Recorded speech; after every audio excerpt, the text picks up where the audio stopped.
Hello and welcome to The Week in Books, which is a new series that we're going to be doing here on We Love This Book. And what we are trying to do is combine all of the different things that we've been doing on the channel so far into one weekly series.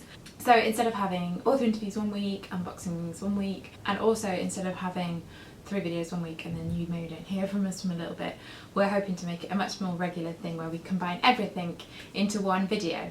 So first of all, book news. We're going to tell you about one thing that's exciting that's happened in the last week in the world of books. So today it was announced that HBO, the American TV kind of channel, is adapting Ryan Gattis's All Involved into a TV series. It's being done by Alan Ball, who did True Blood and also 6 Feet Under.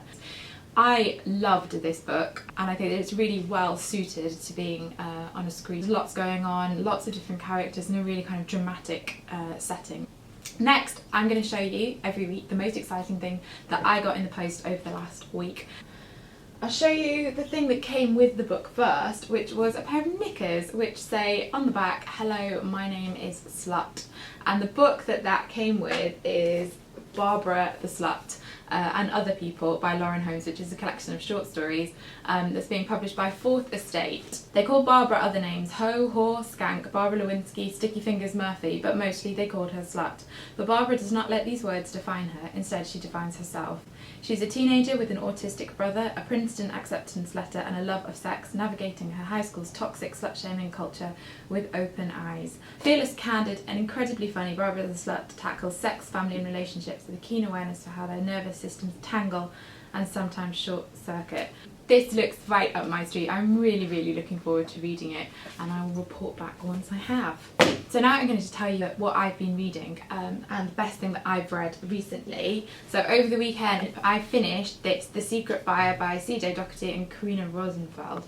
I'm a big fan of C.J. Doherty's Night School series. This is being co-written by a French author, which is really interesting. There's not 2 distinct voices that they swap between, so I'm really interested to know how they did that, and we've actually got an interview with C.J. coming up about this book. This is the first in, I believe, 2 books. It's about a girl, Taylor, in England and a boy, Sasha, in Paris, and I'm trying to think of what to say without giving anything away. It's about a curse and it's super fast paced. Taylor and Sasha are brilliant characters and there's also loads of really great supporting characters. Look out for Louisa if you read it. It's quite dark at times but in a brilliant way. I just think it's pitched brilliantly. So look out for this one. This comes out on the 17th of September. Now we're going to show you an author interview. So a couple of weeks ago I met Patrick Ness to talk about his new book, The Rest of Us Just Live. Today we're somewhere a little bit different because we're here talking to Patrick Ness about his brand new book, The Rest of Us Just Live Here. So to start with, can you just tell us a little bit about the book? Well, it's about those kids in the YA books that aren't the chosen one, because so many YA books are about the chosen one, which is fine and natural and good because it's being a teenager is all about feeling different and separate, and the chosen one narrative gives you reasons for it and it gives you power. But I began to wonder, are there kids who feel left behind by even that? And they always have. It started on slightly as a kind of a joke because YA characters tend to have such grand, ridiculous, made-up names. Bless them. I love them. I love YA. It's not a sour thing. But I thought, well, what about Mike? Does Mike ever get a book? Yeah. So this is kind of the book of Mike. Okay. And though there's a huge YA story happening, it's all in the background. Yes. It's all in the chapter headings and that's it. It intersects the story slightly. Mainly it's just Mike trying to live an ordinary life. So that's what it's about. And they were a lot of fun to read. Was that always, at what point did that kind of method of pulling in the other story come about? Was that always part of it, or did you write that all in one go? No, it was always part of it. It was from the very first, and I knew I wanted to do that. No, it was not all in one go. I would write it as I went along, but it had to work. It couldn't just be.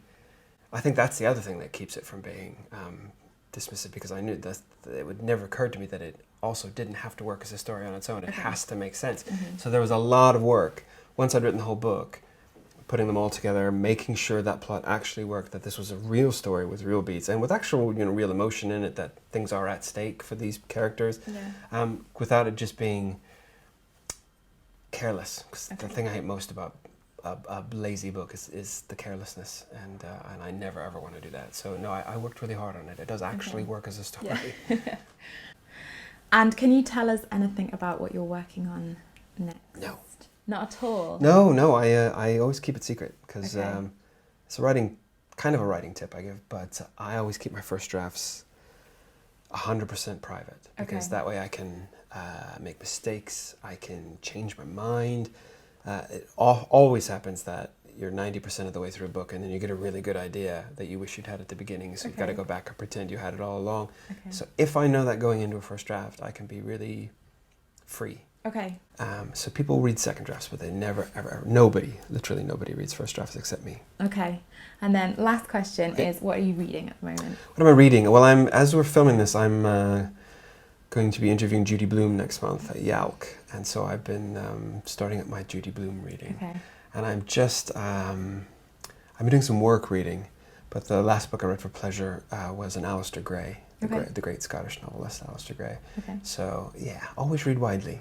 Okay. Don't be afraid of trash, and don't be afraid of hard. Okay. But read widely is my thing. So, but Judy Blume. So 2 more things we're going to talk about. So firstly, a bookmark. So something we've enjoyed that's kind of elsewhere on the web, that's booky. So I want to tell you about Wigtown Bookshop. Wigtown is a town of books in Scotland, and their bookshop recently announced that it was going to be available on Airbnb for you to go and stay. So for £150 a week, you can go and live above and work in the bookshop. If you've always had a kind of fantasy of working in or owning a bookshop, but you don't want to actually commit to doing that, then this is your kind of perfect opportunity to go and taste the book selling life. If you do go, we would love to hear from you. And finally, it is our book of the week, which is going to be a book that is either coming out this week or it's just come out, so a book that you can go to the shops and buy.